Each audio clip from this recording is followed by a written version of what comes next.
we need a simple, strong stage name. Shlab Oakley. Chad Log? I've got it. Chris Pine. Oh, fuck yeah, this is the shit! Kill me now! Ugh. 2 for the pink, 1 for the stink, baby. 2 for the pink, 1 for the stink. You can switch it around if you want, if you're a real man. Ah! Honestly, are you even surprised? I mean, at the best, these live-action remakes have bordered on just okay, but most of the time, they're just dull, cheap-looking, and lifeless husk of the original that spawned it. I don't need to tell you these movies are bad. Pretty much everyone now knows they're bad. Maleficent? Bad. Beauty and the Beast? Bad. The Lion King? Really bad. And Mulan? Oh, shit! And sadly, Disney has only just begun in ripping the soul out of the original classics that we all know and love. I mean, for goodness sake, they're making a prequel to the Lion King remake called Mufasa. Yeah, I'd say spoilers, but I think I speak for everyone when I say I think we all know what happens to Mufasa. But do you want to know what is a spoiler? This video is sponsored, baby! Woo! Freaking Extr in the house! This video has been brought to you by Extr. Extr is the world's largest smart wallet brand who works every day to improve the way you carry your everyday items. This is my old wallet that I've had for years at this point. No idea how many. Like, who keeps track of that? Weirdo. But as you can see, this thing is worn out to no end. Look at my COVID card! It's all bent and stuff. I mean, it's not the end of the world or anything, but that's not how wallets should work. Anyway, screw this old thing. Thank goodness I now have Extr. Extr Wallets is slick, easy to manage, and keeps all of your cards and money organized in a neat fashion. With the press of a single button, your cards just pop out the top. How about that? Does your boring wallet have a cool button? Well, Extr Wallets has 2 of them. That's right, I'm also talking about the Solar Charged Tracker made specifically to keep you from losing your wallet ever again. All you gotta do is link it to your tracker app and boom, you found it. If some jerk steals my wallet and goes all the way around the world to Tup City, Pakistan, yeah, that's a place, then me, sitting here in Kentucky, will be able to find them. And I will too. Just remember to give that tracker a whopping 2 whole hours in the sunlight, and before you know it, you'll be keeping track of your wallet for a stellar 3 months before you gotta recharge. Bro, that is absolutely sick. It is, British Joe, who is now a running gag on my channel. It certainly is. So head to the link in the description and the pinned comment to take a look over their great catalog. Beautiful color patterns, environmentally friendly, and it comes in Italian leather, space-grade aluminum, and carbon fiber. Oh, and don't forget to use my code RaisorBlade in all caps to get a sweet discount and support my channel. And just in time for the fall sale too, which gives you a whopping 25% off as well. What a steal! Great design, easy to use, and unlosable. Extr is the future of wallets and of your pocket. So special thanks to Extr once again for sponsoring this video. Now where was I? Oh yeah, the Disney live-action remakes suck and Pinocchio is no exception. This has been such a weird year for Pinocchio in general, but with that hilarious abomination that was the Pauly Shore one. And then we have that stop-motion one on Netflix from Guillermo del Toro, which actually looks phenomenal. I can't wait for that one. But just then, coincidentally, Disney just so happened to release their Pinocchio remake right around the same time. Golly gee, what a coinky-dink! Doesn't that silly Guillermo del Toro realize that stop motion is dead? Pfft, nobody wants to see that kind of stuff anymore. I'm sure that our Pinocchio remake will trigger the nostalgia in our fans, and they'll instantly fall in love with it. They hated it. Who cares? We still got them fat stacks. On to the next one. What's that? You don't want to watch the new Little Mermaid remake? Well, I guess you're just a fucking racist, aren't you? Yeah, that's the problem everyone has. We're all just fucking racist. All of us. Each and every one of us.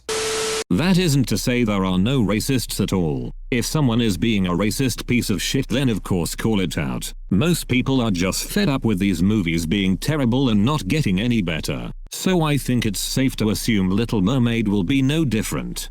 Black actress or white. I remember watching the original Pinocchio on VHS, which I still have, and I'm surprised I wasn't as scared of it as I should have been when I was a kid. I rewatched it before making this video, and it is such a great movie. There's so much heart and passion put into every frame, and it's just got so much charm. Everything about the original is just so visually striking, from the calm, quieter scenes to the fast-paced terror.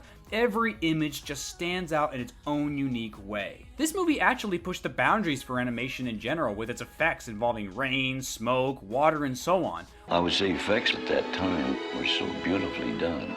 We still look back at it as one of the most perfect technical pictures we ever made. I've been going through the work diary of an effects animator named Sandy Strother, one of many who worked on the film. And he worked for over a year mainly on water effects, meaning the splashes and ripples and bubbles and foam and so on, plus the texture of the water itself. They experimented over and over with different ways of getting the depth in the water to look convincing. All the marvelous water in that whale chase.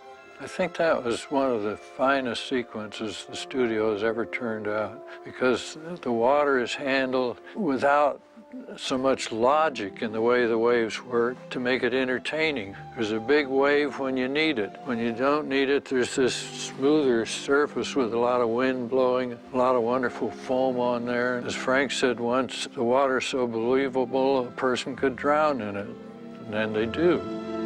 Did you know that the animators actually didn't know how to animate a moving vehicle at the time? So to animate Stromboli's wagon, they actually had to shoot a small figurine wagon in stop motion, and the animators had to go and trace over that. The model for Stromboli's wagon was used for more than just reference. What they did was build this actual physical wagon in miniature, but film it going through the same actions at the same angles that they needed for the film, and then blow up those frames and make wash-off relief cells from them. And then the actual animation of the characters was combined with that. Like with Snow White, the movie also used live-action actors as a reference, but unlike Snow White, rather than just trace the actors' movements 100%, they would just use them as a reference, with the Blue Fairy being the only exception. This allowed for the animators to, well, how should I put it? Exaggerate. And with these characters' more cartoony designs, I think that was the right choice. The characters in the original are just so unique and full of life, their designs are unforgettable, and their personalities are so distinct. Damn, boy, he's thick! It's honestly such a shame how, despite breaking new ground in animation, the movie sadly bombed in the box office during its original theatrical run. I'll bet a lot of you folks don't believe that. The explanation that you usually hear is that the European market was being cut off because of the war, and that was a factor. It cost almost twice as much as Snow White, and yet it was not the success that Snow White was. Pinocchio was released at a time when the world was kind of collapsing. As soon as the invasion of Europe came, where your markets collapsed, our English pounds were frozen. On a $2.6 million budget, or an estimated $55 million today, Pinocchio sadly only made about $1.9 million, or an estimated $40 million today. A rather big loss for the studio that put pretty much everything it had into both this and Fantasia. Walt himself would actually become depressed following the failures of these movies, but fortunately the movie would earn its money back in theatrical re-releases following World War II, and at the time of this video, the movie has since grossed $164 million. And that's in today's money, by the way. Still more than any of us will ever see in our lifetimes. It's fun being part of the 99%. You probably already know this part, but Pinocchio has since become regarded as one of the greatest animated movies of all time. It's got a whopping 100% on Rotten Tomatoes, and it was even selected for preservation by the US National Film Registry in 1994. That's the year I was born! It's a truly phenomenal movie that changed the landscape of animation forever. There's actually this great documentary on the making of this movie called No Strings Attached, and it's on YouTube for free to watch. I highly recommend you check it out. I'll leave a link to it in the description below. Next to my Patreon, Okay. The documentary is truly crucial in telling you not only what a great labor of love the original Pinocchio was, but it also helps you understand just what an utter insult this remake is. Just everything about it is a complete betrayal of the original movie, in every conceivable way. The music, the characters, the story, the visuals, it's truly remarkable just how much of a disgrace this movie is compared to the original. But let's be fair for a minute. Even if you don't compare it to the original movie, it still sucks! This is one of the ugliest looking movies I've seen in a while. The CGI is so bad. I cannot believe this is from the same studio that made The Jungle Book 6 years back. Like, say what you want about that movie, it looks really good. Hell, even The Lion King, as terrible as it is at least on a technical level, is incredible to look at. For a company like Disney, for all the money that it has, that should be the standard, at least from a visual department. Of course, we are well aware that these animators are being significantly overworked and on top of that, are working with very tight schedules that don't allow them to put out their best work. Our beef is not with them, but their corporate overlords. But look at this! It looks terrible! Jiminy Cricket has way too much detail to him. The original Jiminy's charm was that you had to be told that he was a cricket because his design was just so unique. You had never seen a design like that before, but now look at him! He's so ugly! It's not as bad as Beauty and the Beast, but it's pretty close. Well, Walt really didn't want a clown-looking cricket. As he put it, make him cute, Kimball.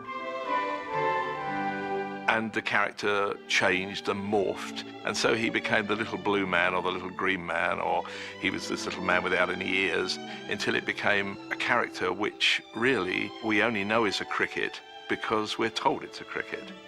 Just like with most of these live-action remakes, Pinocchio is pretty much just telling the same story again with infinitely less charm, passion, or anything that makes it worth watching on its own. There are changes to the story, but none of them change the overall course of it. Like this girl puppeteer who befriends Pinocchio, but none of these changes are significant enough to matter. If you cut them out of the movie, it would make zero difference. Almost like there's a version of this movie somewhere that already did that. Actually, you know what? I take that back. There are some changes that do affect the story, like the famous lying scene where Pinocchio's nose grows. Yeah, remember that scene, kids? Remember how that scene taught us about how bad lying is, and that you should always be upfront and honest? You see, Pinocchio, a lie keeps growing and growing, until it's as plain as the nose on your face. A boy who won't be good might just as well be made of wood. Because this movie doesn't. Instead, it pulls a Shrek 2 and actually shows Pinocchio benefiting from his lying. Because if he didn't lie, then he would have never escaped. I mean, you could have just had that puppeteer girl show up and her be the one who Pinocchio lies to, giving her an actual point to the plot,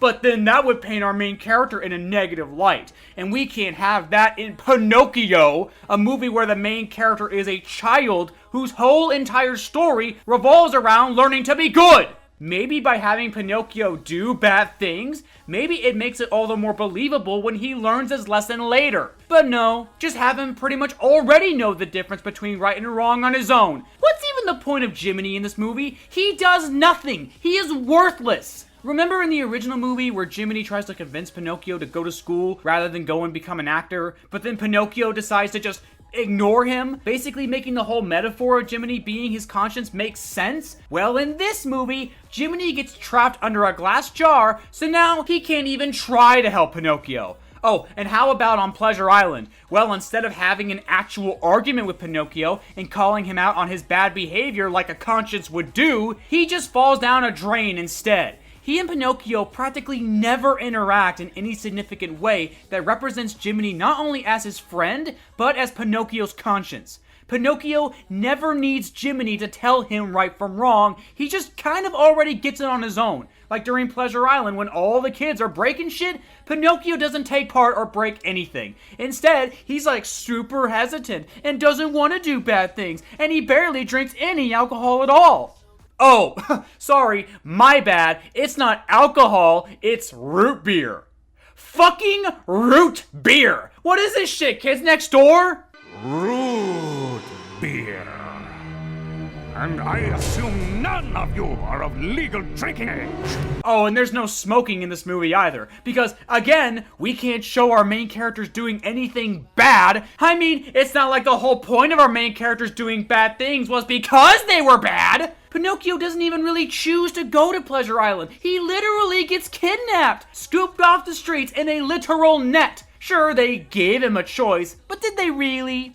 Did they? No, they didn't. It's like they saw the original movie and just wanted to make it more happy. Like the fact that Pinocchio actually loses the donkey ears and tail. Like, why? What, because Pinocchio decided not to go to the circus for a second time and decided to go find his father instead? Oh, sure, of course. I mean, it's not like when you do bad things, the consequences actually last afterward. Just say you're sorry and it'll all just magically go away. That's totally how it works. Oh, and while we're at it, let's do everything in our power to make this movie less scary for the kids. In case you don't remember, the original Pinocchio is dark. It is scary. That scene where Lampwick starts to turn into a donkey is truly terrifying. From the voice acting, to the score, to Pinocchio's reaction to it, and just the sheer helplessness of it all. Pinocchio can't really do anything to help him, and all he realistically can do is run away. Yeah, that's what happens in this movie too, but it's just nowhere near as impactful. The CGI isn't that convincing,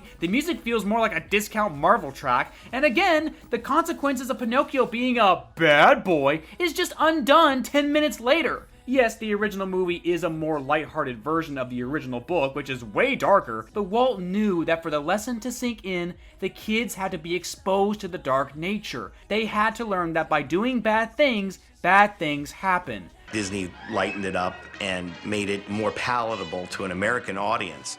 But it does retain those dark fairy tale origins where really bad things can happen to you if you don't follow the rules or don't have a conscience.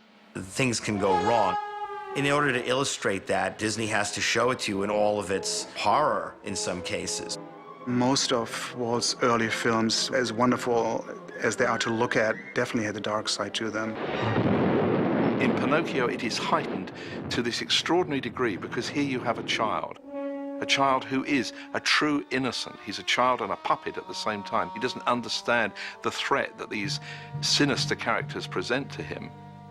Allergic? Yes, and there is only one cure. Pinocchio's life, existence, future is constantly under threat, constantly menaced. Menace is constantly creeping at the edges of every scene. It's an extraordinarily disturbing and emotionally moving film. But this movie misses the entire point of that. By robbing Pinocchio of the choice and the consequence, you rob him of any true development, and the lesson rings hollow as a result. Speaking of the score, talk about forgettable. The original is so beautiful and well made. It captures the emotion of every scene perfectly, whether it was triumphant and happy or super scary. The main part of Pinocchio's score was written by Lee Harleen, who came to Disney in the early 1930s and scored a lot of the most musically complex of the silly symphonies, films like Music Land.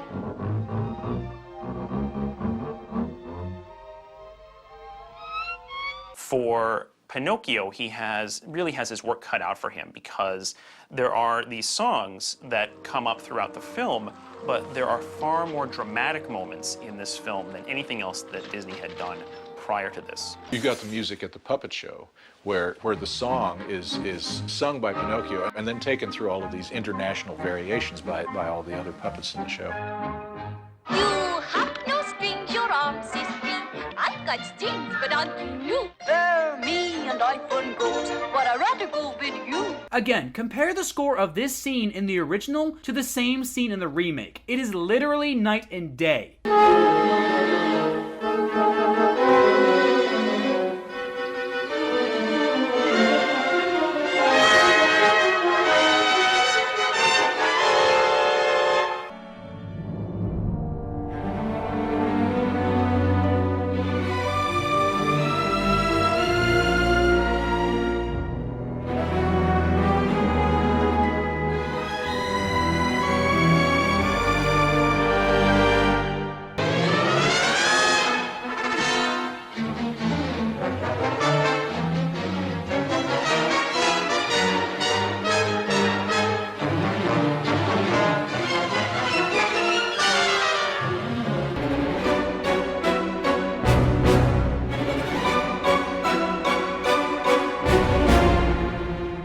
This movie also really misses the mark in terms of sound design. The original movie made great strides to have very unique sounds that were never heard before, from Monstro's roars to those clocks ticking. Remember that scene where all the clocks are just ticking? They all had their own unique patterns and ticking sounds. It was so cool! The element of Pinocchio that I think is maybe not fully appreciated is just the sounds in Pinocchio. The sounds of the clocks ticking and when they go off, all those little delightful, charming chimes and melodies within all the different clocks. It's a great sound. We see a clock with ducks quacking. We see a clock with a tippler waving his bottle.